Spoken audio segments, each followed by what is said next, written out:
আমাদের এই YouTube channel যার নাম ওয়েস্ট ছাড়ো ইনভেস্ট করো। দেখো চ্যানেলটার নামের মধ্যে দিয়ে কিন্তু অনেক রকমের ইনার মিনিং লুকিয়ে আছে।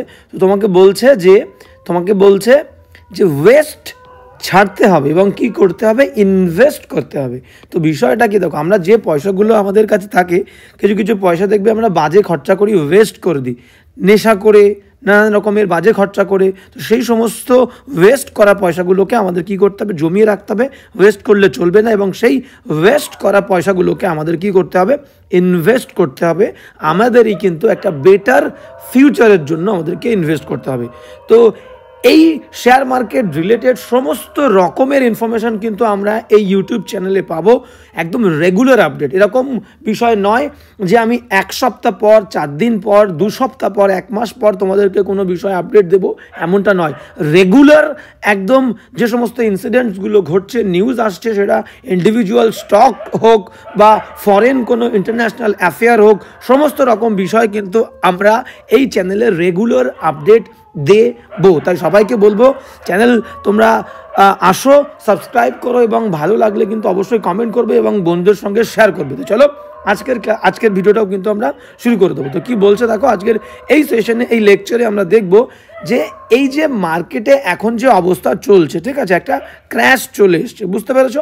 তো আমরা বলতে পারি যে মার্কেটে মোটামুটি আমরা ধরতে পারি যে 15% যদি আমাদের ডাউন থাকে মার্কেট, সেটাকে আমরা কিন্তু ক্র্যাশ হিসেবে ধরতে পারি। তো যদি আমরা তাকিয়ে দেখি যে 28 বছর, ঠিক আছে, তো 28 বছরের একদম সেরা মার্কেট ফল কিন্তু হতে চলেছে 5 মাস টানা। 5 মাস ধরে কিন্তু মার্কেট একভাবে দেখছি আমরা কিন্তু নিচের দিকে নামছে। তো এই সমস্ত বিষয় কিন্তু আমরা যাব না, এই সমস্ত বিষয়গুলো আমরা ভাববো না যে 5 মাস 6 মাস ধরে মার্কেট একভাবে কিন্তু নিচে নামছে। এটা অবশ্যই চিন্তা করার বিষয়, কিন্তু এই প্রবলেমের মধ্যে আমাদের কিন্তু একটা ভালো কিছু দেখতে হবে। যে প্রবলেম আছে মানে তার কিন্তু একটা ভালো দিক আছে। আজকে আমি প্রবলেমের মধ্যে আছি মানে প্রবলেমটা আমাকে কিছু একটা ভালো কিছু করার, একটা উন্নত এবং একটা সমৃদ্ধশালী কিন্তু ভবিষ্যৎ গড়ার সুযোগ আমার কাছে তুলে দিচ্ছে, বুঝতে পেরেছো? এবং এই যে বাজে সময়টা, এই বাজে সময়টাকে ভয় পেয়ে যে এড়িয়ে যাবে, যে কিন্তু পেছনে সরে যাবে, তার মানে সে কিন্তু ভালো কিছু করার থেকে বঞ্চিত হয়ে গেল। দেখো আমি তোমাদেরকে ইনফ্লুয়েন্স করবো না। যে কোনো বিষয়ে, তোমার ফাইন্যান্সিয়াল বিষয়ে কোনো রকম সিদ্ধান্ত নিতে হলে তোমার যে ফাইন্যান্সিয়াল অ্যাডভাইজার, তার কাছ থেকে তুমি কিন্তু অ্যাডভাইস নেবে। অ্যাডভাইস নিয়ে কিন্তু একদম প্রফেশনালি এই সমস্ত ইনভেস্টমেন্ট করবে। আমি তোমাদেরকে, আমার কাজ হচ্ছে তোমাদেরকে ইনফরমেশন প্রোভাইড করা এবং বিভিন্ন বিষয়ে অ্যাওয়ার করা, বুঝতে পেরেছো? তো ইনফরমেশন এবং এডুকেশনাল পারপাসে কিন্তু আমি এই ভিডিওগুলো বানাবো। তো আমি কাউকে কোনো রকম সিদ্ধান্ত নিতে কিন্তু রেকমেন্ড করবো না। তো বিষয়টা হচ্ছে আমি তোমাদেরকে লজিকটা বোঝাবো। দেখো খারাপ কোনো একটা সময় আসলে ভালো করে বোঝো, তোমার কাছে যদি ফান্ডামেন্টালি আমি বলবো স্ট্রং কোনো শেয়ারে তুমি ইনভেস্ট করে থাকো, তাহলে বিষয়টা কি ভয় পাওয়ার কিছু নয়। তাহলে তোমাকে এবার কি করতে হবে, যে এই যে 20% বা 30% বা তার থেকে একটু বেশি যে নিচে এসেছে তোমার এই ফান্ডামেন্টালি স্ট্রং শেয়ারটা, সেটাকে তোমার এবার অ্যাভারেজ করতে হবে। তো সেই কারণে আমাদেরকে একটা বিষয় বুঝতে হবে, কখনো কিন্তু আমরা একবারে কোনো শেয়ারে কিন্তু সমস্ত পয়সা আমরা কিন্তু শেয়ার মার্কেটে লাগিয়ে দেবো না। তো এখান থেকে তোমরা ধরো, আমাদেরকে একটা এক্সাম্পল দিই, যে আমার কাছে মনে করো 100 টাকা আছে, তাহলে ফুল 100 টাকা আমি কিন্তু মার্কেটে লাগিয়ে দেবো না। আমি 50% 50 টাকা লাগাবো, এবং বাকি 50 টাকা এই রকম যে সিচুয়েশান, সেই সিচুয়েশানের জন্য আমি ওয়েট করব। তখন আমি বাকি 50 টাকা আমি কিন্তু অ্যাভারেজের জন্যে রেখে দেবো। ক্লিয়ার? তাহলে বোঝো, যখন তুমি 50 টাকা দিয়ে শেয়ার কিনেছিলে, তোমার মনে করো তোমার তখন পার শেয়ার যে অ্যাভারেজ ছিল মনে করো 30 টাকা ছিল। তো এইরকম যখন বাজে পরিস্থিতি আসবে, তুমি তোমার বাকি 50 টাকা ইনভেস্ট করছো, তোমার অ্যাভারেজ প্রাইস কিন্তু নিচে চলে আসবে মনে করো 20-তে। তাহলে তুমি কিন্তু অনেক এগিয়ে গেলে অন্যদের থেকে। তো এই সমস্ত ছোট্ট ছোট্ট বিষয়গুলো মাথায় রাখতে হবে এবং খুবই ইন্টেলিজেন্স দিয়ে কিন্তু মার্কেটে সবসময় কাজ করতে হবে, সবসময় অলওয়েজ আপডেটেড থাকতে হবে। তো ঠিক আছে, বুঝতে পেরেছো? তো চলো তাহলে কি বললাম, যে এই যে মার্কেট ক্র্যাশে আমাদেরকে কী করতে হবে, যে ভালো কিছু একটা কিন্তু ঘটবে। মানে কি, every dark cloud has a silver lining, একটা ইডিয়াম আমাদের আছে। মানে প্রত্যেকটা বাজে পরিস্থিতির মধ্যে ভালো কিন্তু একটা কিছু আছে, ভালো কিছু করার সুযোগ তোমাকে দেবে। তাহলে এই বাজে পরিস্থিতিকে ঘাবড়লে চলবে না। এবং আমাদেরকে এখন বুঝতে হবে, দেখো বাজে পরিস্থিতি আসার এর আগেও কিন্তু বহু আমরা দেখেছি মার্কেটে কিন্তু বড় বড় ফল এসছে। দেখো আমরা কিন্তু কোভিড-19 সময়ও দেখেছি। তো কোভিড যে ক্রাইসিসটা, সেই সময় মার্কেট একদম একদম কত ইনস্ট্যান্টলি কিন্তু যেমন নিচে নেমেছিল, আবার কিন্তু খুব দ্রুত কিন্তু রিকভার করেছিল, বুঝতে পেরেছো? তাই আমরা বলবো যে বাজে পরিস্থিতি মার্কেটে আসবে এবং সেই বাজে পরিস্থিতির মধ্যে আমাদেরকে ভাবতে হবে যে রিজনটা কি, যে আমাদের এই যে বাজে একটা পরিস্থিতি চলছে সেই বাজে পরিস্থিতির রিজন, REASON, রিজন, কারণটা কি? দেখো কারণ দুটো হতে পারে, একটা ইন্টারনাল হতে পারে, একটা কিন্তু ইন্টারনাল হতে পারে, একটা ইন্টারনাল হতে পারে আর একটা কি হতে পারে, এক্সটার্নাল। ক্লিয়ার? এক্সটার্নাল। তো আমাদেরকে এবার দেখতে হবে যে ইন্টারনাল না এক্সটার্নাল। তাহলে আমাদের এখনকার ইন্টারনাল প্রবলেম কিছু নেই। তো আমাদের যে রুলিং, যে গভর্নমেন্ট রুলিং সরকার আমাদের যে বাজেটটা নিয়েছে সেই বাজেটটা কিন্তু একেবারেই কোনো খারাপ নয়। তো সব থেকে বলবো চমকদার সিদ্ধান্ত যেটা নেওয়া হয়েছে সেটা হচ্ছে 12 লাখ পর্যন্ত কোনো ইনকাম ট্যাক্স দেওয়া লাগবে না, তাই তো? তাহলে 12 লাখ, বুঝতে পারছো? তাহলে 12 লাখ মতো আমাদের কিন্তু কোনো ইনকাম ট্যাক্স দেওয়া লাগবে না। এটা একটা একদম বিরাট সিদ্ধান্ত আমি বলবো, যারা মিডল ক্লাস তাদের জন্য, বুঝতে পেরেছো? তো তাহলে খুব মোটামুটি আর কি টেনশন করার কিচ্ছু নেই। তো বাজেট ছিল, আমরা কিন্তু রিসেন্ট যে দিল্লিতে ইলেকশন সেখানেও দেখেছি আমরা রুলিং পার্টি জিতে গেছে।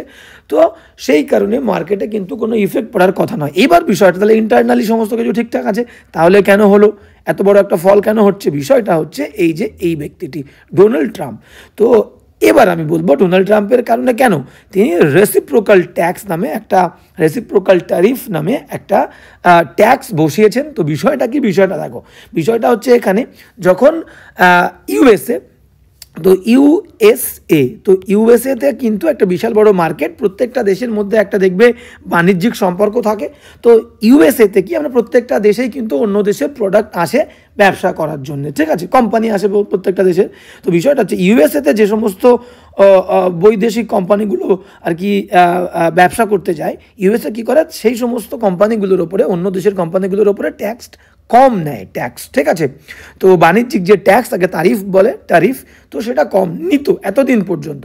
কিন্তু এখন এই যে টার্ম ডোনাল্ড ট্রাম্পের, এই যে রিসেন্ট 4 ইয়ার্স, তো এখানে এই টার্ম শুরু হওয়াতেই ডোনাল্ড ট্রাম্প দেখেছে যে এটা কিন্তু এতদিন ধরে একটা ইনজাস্টিস হচ্ছে, যে আমরা অনেক কম ট্যাক্স নিচ্ছি, অনেক অনেক অনেক শুল্ক কম নিচ্ছে, তাহলে কেন অন্যান্য দেশ যাদের সাথে আমরা ব্যবসা করতে যাচ্ছি, আমরা ব্যবসা করতে গেলে কিন্তু ভারত, ইন্ডিয়া সহ আমাদের উপরে কিন্তু অতিরিক্ত মাত্রায় কিন্তু ট্যাক্স চাপানো হচ্ছে।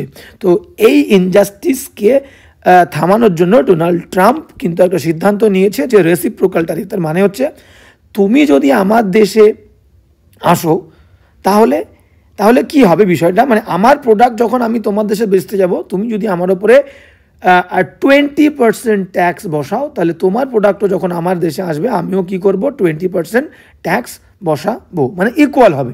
তুমি যদি 100% ট্যাক্স নাও কোনো প্রোডাক্টের ওপরে, যে কোনো প্রোডাক্ট হতে পারে, আমিও কিন্তু সেম 100% ট্যাক্স বসাবো। তো এই হচ্ছে বিষয়, এবং এই একটা বড় সিদ্ধান্ত। এবং দেখো এই যে পুরো সিদ্ধান্তের জন্যে কিন্তু বিশাল বড় একটা ক্ষতি, এই যে তোমরা দেখতে পাচ্ছ মার্কেটে যে এই যে বিয়ার কিন্তু এত বড় প্রভুত্ব ফলাচ্ছে, এত বড় ডমিনেন্স দেখাচ্ছে, ডমিনেট করছে মার্কেটে, তার কারণ কিন্তু একটা, সেটা হচ্ছে ডোনাল্ড ট্রাম্পের কিন্তু এই সিদ্ধান্ত, রেসিপ্রোকাল ট্যাক্স, বুঝতে পেরেছো? এবং এই কারণে এতদিন পর্যন্ত আমি আমার দেশকে ধরি, ইন্ডিয়া, ক্লিয়ার? তো ইন্ডিয়ার কিন্তু একটা বিরাট বড় কিন্তু একটা ক্ষতি হয়ে যাবে। মানে এতদিন পর্যন্ত ট্যাক্স কী করছিল, এতদিন পর্যন্ত ট্যাক্স কিন্তু কম দিতে হচ্ছিল, বুঝতে পারছো? তাহলে সেটা যখন মনে করো, আমি যদি ধরি যে এতদিন পর্যন্ত আমাদের যে ট্যাক্সটা দিতে হচ্ছিল, সেটা যদি আমি ধরি যে মনে করো যে 5% ট্যাক্স দিতে হচ্ছিল যে কোনো প্রোডাক্টের উপরে, সেটা যদি এখন বেড়ে 25% হয়ে যায়, তাহলে বুঝতে পারছো কত বড় একটা গ্যাপ। তাহলে এর জন্য প্রত্যেকটা কোম্পানির ক্ষতি হবে, এবং সেই ক্ষতিটা কিন্তু কম নয়, একটা বিরাট বড় একটা ইম্প্যাক্ট প্রত্যেকটা কোম্পানির উপরে পড়বে। তাহলে কোম্পানির ওপর যখন ট্যাক্স চাপানো হচ্ছে, কোম্পানি তার নিজের প্রোডাক্টের দামও কিন্তু বাড়িয়ে দেবে। তাহলে একটা সাধারণ মানুষ যখন কিনতে যাবে, তাকে কিন্তু বেশি দাম দিয়ে কিনতে হচ্ছে, বুঝতে পেরেছো? তাহলে মানুষ কেনার আগে দুবার ভাববে। তাহলে কোম্পানির সেল কম হচ্ছে, কোম্পানির প্রফিট কম হচ্ছে, রেভিনিউ কম হচ্ছে, তার মানে কোম্পানির কিন্তু ক্ষতি হচ্ছে, বুঝতে পারছো, ফাইন্যান্সিয়ালি রেভিনিউর দিক থেকে। তো সাধারণভাবেই কিন্তু মার্কেটে প্রভাব পড়ার কথা, এবং এই যে একটা সিদ্ধান্ত, এই সিদ্ধান্তর জন্যে কিন্তু এত বড় মার্কেটে ক্র্যাশ এসেছে, বুঝতে পেরেছো। তো একটা যেন বলতে পারি যে আমরা একটা ট্রেড ওয়ার লেগেছে, ট্রেড, আমেরিকা কিন্তু বলতে পারি আমরা একটা ট্রেড ওয়ারের সূত্রপাত কিন্তু করেছে আমাদের ডোনাল্ড ট্রাম্প, ট্রেড ওয়ার বলতে পারি, ঠিক আছে। তো এই যে ট্রেড ওয়ার চলছে, এবার বিষয়টা হচ্ছে দেখো, তাহলে বিষয়টা কিন্তু কোনো নেগেটিভ, অবশ্যই মার্কেটের জন্য নেগেটিভ, কিন্তু বিষয়টা হচ্ছে যে আমরা বলতে পারি এই যে পরিস্থিতি, এই পরিস্থিতিতে এখন আমাদের করণীয় কী, কখন আমাদের এই যে বুল মার্কেট আবার শুরু হবে। এবার বিষয়টা দেখো, খারাপ সময় আসবে, খারাপ সময় আবার বললাম চলেও যাবে, বুঝতে পারছো। এই সময়ে যে পেশেন্স, এই সময়ে যে পেশেন্স দেখাবে তার বুল কিন্তু তত কি বলবো ডমিনেট করবে একটা সময়, বুঝতে পেরেছো। মার্কেট সবসময় মাথায় রাখবে, শেয়ার মার্কেট কোনো সময় কিন্তু এক জায়গায় থেমে থাকবে না, সব সময় যাই হোক না কেন নিচে নামবে, আবার নিচে নামবে, কিন্তু আলটিমেটলি আমরা দেখব যে শেষমেশ কিন্তু বাজিটা কিন্তু মার্কেটে বেয়ারের হবে না, বুলের হবে, বুঝতে পেরেছো। তো গ্রিন কিন্তু always wins in the long run, বুঝতে পেরেছো। তো সেই কারণে ধৈর্য ধরে থাকতে হবে, এবং যেটা বলার সেটা তোমার যদি ঠিকঠাক শেয়ারে ফান্ডামেন্টালি স্ট্রং, এবং ফান্ডামেন্টালি স্ট্রং শেয়ার আমরা কাকে বলবো, সেই শেয়ারকে আমরা ফান্ডামেন্টালি স্ট্রং বলবো যে প্রোমোটার, যেখানে প্রচুর মাত্রায় প্রোমোটার আছে, মনে করো প্রায় সবসময় আমাদের খেয়াল রাখতে হবে যে 40, ঠিক আছে, এটা একটা আমাদের একটা আইডিয়া নিয়ে চলবো, 40 থেকে 50 বলতে পারি, মানে 40 থেকে 50% আমরা দেখব প্রোমোটার আছে, এবং আমাদের যে FIIS এবং DII, ক্লিয়ার, এদের যে শেয়ার দেখবো আমরা, FIIS মানে কি এবং DIS, এরা দুজনে ফরেন ইনভেস্টর এবং ডোমেস্টিক ইনস্টিটিউশনাল ইনভেস্টর, ঠিক আছে। তো এরা যে শেয়ারে ইনভেস্ট বেশি করছে, তার মানে কিন্তু সেই শেয়ারটা ফান্ডামেন্টালি স্ট্রং এবং পোটেনশিয়াল, যে শেয়ারের ফিউচার নিয়ে অনেক একটা গভীর চিন্তাভাবনা আছে এবং ফিউচার ওরিয়েন্টেড কিন্তু বিজনেস। তো সেই সমস্ত শেয়ারে তুমি যদি ইনভেস্ট করে থাকো, যেখানে প্রোমোটারের সংখ্যা কিন্তু প্রোমোটারের শেয়ার অনেক বেশি, FISও আছে, DISও আছে, চিন্তার কিছু করার নেই, এবং সেই কোম্পানি সম্পর্কে সবসময় তোমাকে আপডেটেড থাকতে হবে। তার কোয়ার্টারলি রেজাল্ট কেমন হচ্ছে এটা তোমাকে দেখতে হবে, কিন্তু বারবার কোয়ার্টারলি রেজাল্ট খারাপ আসছে, তার মানে কিন্তু বিষয়টা একেবারেই ভালো নয়। তো সবসময় তোমার শেয়ার সম্পর্কে আপডেট থাকতে হবে। আমরা ইন্ডিভিজুয়াল শেয়ার নিয়ে অবশ্যই আলোচনা করবো। চলো এবার বিষয়টা দেখো, এবার দেখতে হবে যে এই যে টেনশন, তো বিষয়টা হচ্ছে যে স্যার টেনশন কি হবে না, টেনশন কিন্তু সব সময় কিন্তু থাকবে। তো এই টেনশনটাকে নিয়েই আমাদের চলতে হবে, এবং এই টেনশনটাকে যে সহ্য করতে পারবে, যে কিন্তু টলারেট করতে পারবে, আলটিমেট বাজিটা কিন্তু সেই মারবে, বুঝতে পেরেছো, বাজিমাত কিন্তু সেই করবে। তো স্বাভাবিক খারাপ সময় আসলে টেনশন আমাদের হবে। এবার বিষয়টা হচ্ছে কি, বিষয়টা এই টেনশনের মধ্যে দিয়ে যে টিকে থাকবে সেই কিন্তু আলটিমেটলি কি বললাম, তার বুল মার্কেটে তত বেশি ডমিনেট করবে, এবং শেষ হাসিটা কিন্তু সেই হাসবে, বুঝতে পেরেছো। তাহলে আলটিমেটলি এই যে পুরো সেশনটা আমরা এই লেকচারটা দেখলাম, এই লেকচারটার মূল বিষয়বস্তুটা কি, এখান থেকে আমরা শিখলাম যে আমাদের কি করতে হবে, ফান্ডামেন্টালি স্ট্রং, FUN, ফান্ডামেন্টাল। তো ফান্ডামেন্টাল স্টক কিন্তু আমাদের পিক করতে হবে, ক্লিয়ার।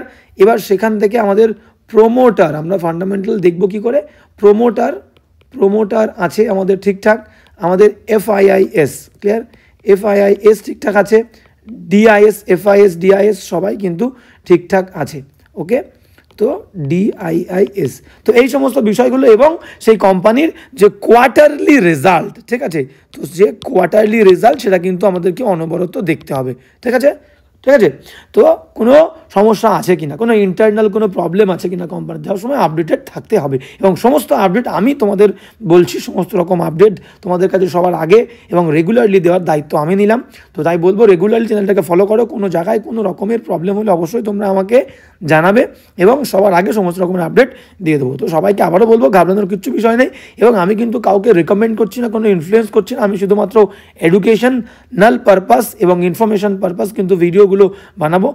তোমাদের আলটিমেট সিদ্ধান্ত কিন্তু পুরো তোমাদের নিজেদের হবে, বুঝতে পেরেছো, এবং তোমার যে ফাইন্যান্সিয়াল অ্যাডভাইজার প্রফেশনালের কাছ থেকে তুমি কিন্তু অ্যাডভাইস নিয়ে সিদ্ধান্ত নেবে। তো আজকের কিন্তু এই লেকচারের সেশনটা এখানেই, দেখা হচ্ছে খুব শীঘ্রই নেক্সট সেশনে। তো সবাইকে আবারও বলবো চ্যানেলটি সাবস্ক্রাইব করে রাখো, এবং যদি ভালো লাগে কমেন্ট করবে এবং কিন্তু বন্ধুদের সঙ্গে শেয়ার করবে। চলো আজকে এখানে দেখা হচ্ছে শীঘ্রই।